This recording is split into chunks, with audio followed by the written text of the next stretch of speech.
वाह जो ही चूरन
महंगाई महंगाई हाँ नारा बस कयो ये पोइते अचो महिरबानी पोइते अचो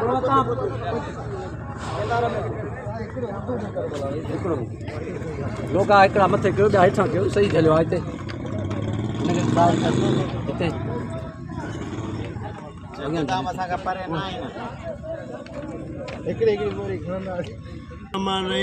जीअं अॼु पूरी सिंध जी दौलतपुर में भी एहतजाजी रैली कढी वई सियासी समाजी हितां जे मज़दूर तबके गॾिजी त हीअ जेकी घाटे टोड़ महांगाई आहे ये ग़रीब खे ॿिनि वेलनि जी रोटी ऐं जेको आहे सो मानी खसी पई वञे जंहिंजो दावा हुयो सिंध गवर्नमेंट जो रोटी कपिड़ा और मकान उहो मकान वारो त वियो मकान त हालिया बरसातुनि में ग़रीबनि जा विया पर बाक़ी जेको वञी रही रोटी ग़रीबनि खां उहा बि खसी पई वञे। पंजाब में हिकिड़ो ई मुल्क आहे पंजाब में ॿियो रेट सिंध में ॿियो रेट हथ वठी हितां सिंध जे माण्हूअ खे ग़रीब कयो पियो वञे त जीअं अॻियनि इलेक्शन में या ईंदड़ कंहिं दौर में माण्हुनि में को सत न हुजे जो को आवाज़ न उथारे सघे जो को पंहिंजे हक़ जी ॻाल्हि न करे सघे। मां पुछणु चाहियां थो सिंध गवर्नमेंट खां त छा तव्हां शहीद राणीअ सां इहो वाइदो कयो हो त ग़रीबनि खां अझो त अलाह जे तरफ़ां वियो पर बाक़ी जेको ॿिनि वेलनि जो खाइण जो जेको उन्हनि जो ज़रियो आहे ख़ासि तौर ते अटो ऐं अनाज आहे ही गुदाम भरिया पिया आहिनि सरकारी जेकॾहिं तव्हां पंहिंजे मनपसंदि माण्हुनि खे लाइसन ॾेई हथ जूं हरकतूं करे इहो कराए सघो था बाक़ी इहो तव्हां खां कोन्ह थी सघे त तव्हां हिन यूटिलिटी स्टोरनि ते या पंहिंजे कंहिं जज कमेटीअ जे ज़रिए हिन ग़रीबनि खे सब्सिडीअ तहत अटो ॾिनो वञे त हिननि मां बेचैनी ख़तमु थी वञे। महिरबानी अदा मोकल जीअं त अॼु असां दौलतपुर वारा गॾु थिया आहियूं पाण में ग़रीब जेके अवाम असां गॾु थिया आहियूं त असांजी गुज़ारिश असांजी इहा आहे त अटो महांगो थी वियो आहे ऐं मज़ूरी कान्हे का असांजी गुज़ारिश इहा आहे त ग़रीबनि जी त असां किलो अटो वठूं खाऊं अॼुकल्ह हाणे अटो बि महांगो थी वियो त असांजा नंढड़ा बच्चा केॾांहुं वञनि ऐं बराए महिरबानी असांजी गुज़ारिश इहा आहे त अटो सस्तो कनि भला 50 रुपया किलो कनि पोइ बि ग़रीबनि लाइ पोइ बि सही आहे खाई सघंदा पेट पारे वेंदा न को अटो बि महांगो कपिड़ो बि महांगो साईं घर तबाह थी विया असां ग़रीब केॾांहुं वञूं। असांजी गुज़ारिश इहा आहे आवाम ऐं हुकूमत खे असांजी गुज़ारिश इहा आहे त बराए महिरबानी अटो सस्तो कनि जेको असां खाई पंहिंजो पेट पारे पंहिंजी ज़िंदगी पंहिंजी गुज़ारियूं।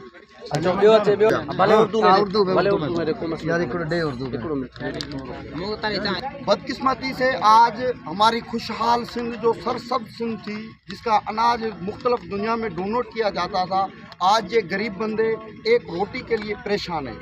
हम अफसोस होता है हमारे हुक्मरानों के साथ हमारी अदलिया के ऊपर आप हर चीज़ पे सो मोटो लेते हो मगर ये गरीब रोटी के लिए परेशान हैं तड़प रहे हैं।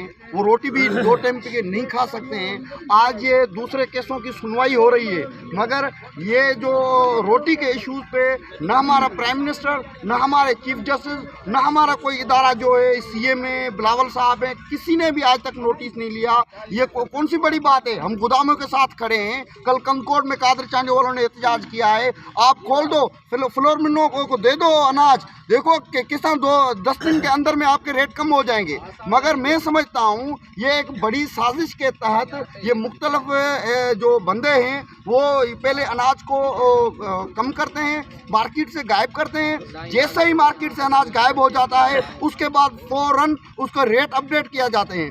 अभी मैं 3 दिन से सुन रहा हूँ भाईजान, रूस से एक जहाज़ आ रहा है जो अनाज लेके आ रहा है। भाईजान, ये जो आपने 2 महीने के अंदर में गरीब का खाना पीना हराम कर दिया है, वो कहाँ जाएं? बंदे खुदकुशी करने के लिए तैयार हो चुके हैं। हमारे पास सेहत नहीं है, तालीम नहीं है, ये सैलाब की वजह से हमारे घर डूब चुके हैं। सिर्फ रोटी मांग रहे हैं, हम कुछ भी नहीं मांग रहे हैं। रोटी की वजह से हम तड़प के मर रहे हैं, मरने के लिए तैयार हो गए हैं, खुदकुशी करने के लिए तैयार हैं। इनके सियासतदानों को, ब्यूरोक्रेट के, जस्टिस साहब के एक जू तक नहीं हिलती।